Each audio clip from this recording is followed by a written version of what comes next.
गुरु प्यारी सात संगत जी, आप सभी को प्यार भरी राधा स्वामी जी। गुरु प्यारी सात संगत जी, कबीर साहिब फरमाते हैं, सुख में सब सिमरन करे, दुख में करे न कोई।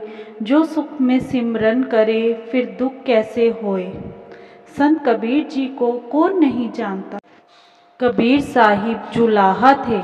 सारा दिन कपड़ा बुनते थे और शाम होते ही प्रभु भक्ति में लीन हो जाते थे। उनकी बेटी जवान हो गई तो वे उसके लिए रिश्ता देखने लगे। कुछ दिनों में अच्छा लड़का मिल गया और रिश्ता हो गया और कुछ समय के बाद शादी भी तय हो गई। गांव के लोग कहते थे कि कबीर तो पूरा दिन प्रभु भक्ति में लगा रहता है, उसे तो अपनी बेटी की शादी की भी कोई चिंता ही नहीं है। वे बारातियों की आवभगत कैसे करेंगे और अपनी बेटी को दान दहेज वगैरह कैसे देंगे। दूसरी तरफ लड़के वालों के कानों में भी यह खबर पहुंच गई कि कबीर जी ने तो अभी अपनी बेटी की शादी की तैयारी शुरू ही नहीं की। जब शादी को सिर्फ 3 दिन बाकी रह गए, कबीर जी की माँ ने कहा, बेटा तू सिर्फ काम में मन लगाया कर ताकि विवाह के लिए कुछ पैसों का इंतज़ाम हो सके। कबीर जी ने कहा, माँ मैं हर वक्त काम काज करता रहूं और उस कुल मालिक जिसने मुझे यहाँ भेजा है उसको भूल जाऊं, यह मुझसे नहीं हो पाएगा। मैं जिस प्रभु की याद में जुड़ा हूँ, जिसका सिमरन करता हूँ, क्या उसे मेरे बच्चों की चिंता नहीं है। तब माता बोली, बेटा जब भी मैं तुम्हें काम में ज़्यादा ध्यान लगाने को कहती हूँ, तुम हमेशा यही कह देते हो, मेरा प्रभु सारे काम करेगा। भला ऐसे होता है क्या कि प्रभु खुद किसी के घर के काम करते हों। तब माता ने अपनी बात पर जोर देकर कहा कि बेटी के विवाह को केवल 3 दिन ही बचे हैं, ना घर में पैसा है और ना ही बच्चों के पास अच्छे कपड़े। अब बता तेरा भगवान क्या कर लेगा। उस समय माता अपने कमरे से एक खदर का थान लेकर आई और बोली, बेटा मैंने यह थान तुम्हारे से छुपा कर रखा हुआ था, नहीं तो तुम यह भी साधु संतों को दे देते। तुम यह थान बाजार में ले जाओ और इसे बेचकर जो पैसे मिले उससे अपने और अपने बच्चों के कपड़े ले आओ। कबीर जी वह थान लेकर अभी कुछ दूर ही गए थे, उन्हें एक साधु मिला। वह कबीर जी से ही कबीर जी के घर का पता पूछ रहा था। कबीर जी ने उससे पूछा, आप कौन से क्या काम है। तो वह बोला, मुझे उनसे कुछ कपड़ा लेना है। कबीर जी ने सोचा, अगर यह घर गया तो माँ कभी इन्हें कोई अपशब्द ना बोल दे। तो कबीर जी ने उस थान में से कुछ कपड़ा काट कर उसे दे दिया। वह साधु बोला, नहीं आप मुझे कबीर जी का पता बता दो, मेरे इतने से कपड़े से काम नहीं चलेगा। तो कबीर जी ने कहा, और कितना कपड़ा चाहिए आपको। तो वह साधु बोला, मुझे ये पूरा थान चाहिए। कबीर जी ने उसे कपड़े का थान दे दिया और सोचने लगे कि अब मैं घर जाऊंगा तो माँ पूछेगी कि पैसे कहाँ पर हैं, इसीलिए मैं अब घर पर ही नहीं जाऊंगा।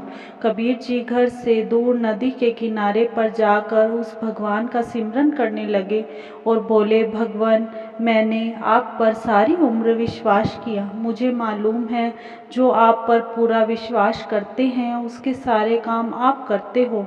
विवाह का दिन भी आ गया। कबीर जी की माँ को बहुत चिंता हो रही थी कि कबीर अभी तक नहीं आया, सारे रिश्तेदार भी आने शुरू हो गए हैं, बारात आ जाएगी तो हम क्या करेंगे। उसी समय बाहर से आवाज़ आई, माँ। तो उसने देखा कि उनका बेटा बैलगाड़ी पर बहुत सारा सामान लेकर आया है।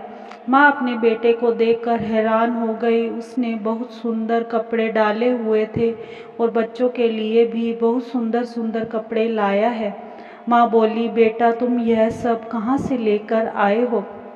तो कबीर जी बोले, माँ तुमने जो मुझे खद्दर का वह थान दिया था, वह एक सेठ ने बहुत अच्छे दाम देकर मुझसे खरीद लिया। मैं उन्हीं पैसों से यह सारा सामान लेकर आया हूँ।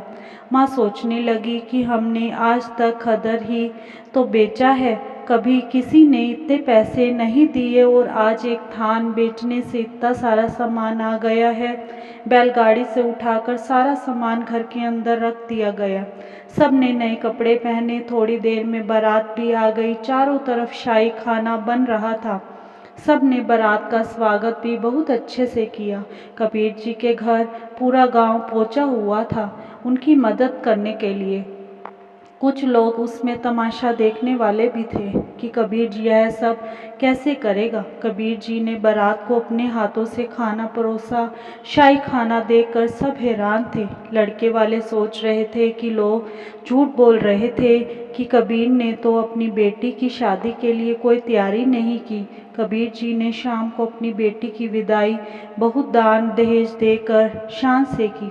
सभी लोग हैरान थे कि कबीर सारा दिन भगवान को याद करता रहता है, कामकाज तो ज़्यादा करता नहीं, फिर भी बेटी की शादी कैसे की। पूरे गांव में कबीर जी की वाहवाही हो रही थी। शाम को माँ ने पूछा, बेटा तुम मुझे कुछ बदले बदले लग रहे हो, अब तो बता दो कि यह सब कहाँ से आया, तुमने कितना कर्ज लिया है। वह बोला, माँ अब मैं बहुत थक गया हूँ, थोड़ी देर आराम कर लूँ फिर बात करता हूँ।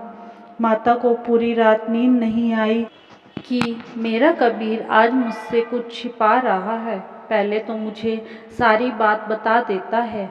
जब सुबह हुई तो माँ कबीर के कमरे में गई, लेकिन कबीर वहाँ पर नहीं था। तो माता ने सोचा जब कबीर मुझसे नाराज़ होता है तो नदी के किनारे चला जाता है।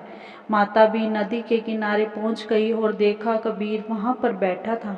माँ बोली, बेटा तुम मेरी बात से नाराज़ होकर यहाँ क्यों आ गए हो? तुमने इतने शाही ढंग से बेटी की शादी की, सारा गांव देखकर हैरान था, और अब तुम यहाँ पर। कबीर बोला, माँ मैं तो यहाँ पर 3 दिन से हूँ। जब आपने मुझे वह थान दिया था वह भी रास्ते में मैंने एक साधु को दे दिया। मैंने सोचा अगर मैं घर गया तो तुम मुझ पर गुस्सा करोगी और मैं लड़के वालों को क्या मुँह दिखाऊंगा, इसीलिए मैं यहाँ पर आ गया। माता बोली, बेटा फिर घर में यह सब कैसे हुआ, किसने किया? तो कबीर जी की आंखों से आंसू आने लगे और बोले, माँ यह सब उस कुल मालिक ने किया है। वह अपने बच्चों की कैसे मदद करते हैं आज सबने देख लिया। वह मेरा ही रूप धार कर सब कुछ कर गए। इसी के साथ इजाज़त चाहते हैं। कल मिलेंगे एक नई साखी के साथ। तब तक के लिए राधा स्वामी जी। अगर साखी अच्छी लगी हो तो कमेंट में राधा स्वामी अवश्य लिखे जी। राधा स्वामी जी।